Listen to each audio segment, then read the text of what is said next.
এখানে 2500 লোকের রিজিক নষ্ট করেছে, খালেদা জিয়ার জন্য দোয়া মাহফিল নস্যাৎ করেছে, তারেক রহমানের নির্দেশনা অমান্য করেছে।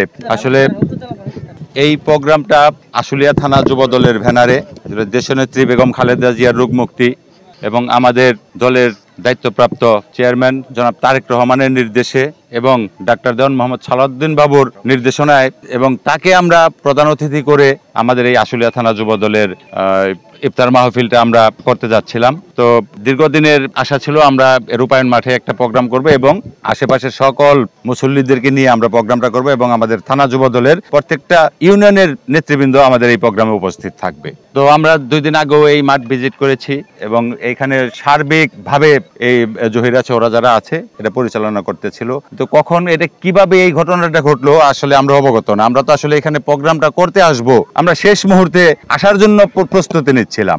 আসলে কি ঘটছে এখনো যেহেতু নিজ চোখে দেখি নাই, আর আপনারা দেখলেন মাত্র এসে পৌঁছালাম। আমরা এটাকে আগে তদন্ত করব, দেখব, দেন আমরা ব্যবস্থা নিব। এখানে 2500 লোকের রিজিক নষ্ট করেছে, যারা এটাকে আয়োজন করেছে, আমরা আয়োজন করেছি, আমরা বুঝতেছি আমাদের কেমন লাগতেছে। শেখ তারেক রহমানের নির্দেশনা অমান্য করেছে, খালেদা জিয়ার জন্য দোয়া মাহফিল নস্যাৎ করেছে। যারা করেছে আমার সন্দেহ তারা আসলে কোন দলের আওতাভুক্ত এই বিষয়টা আমাদের দেখার আছে।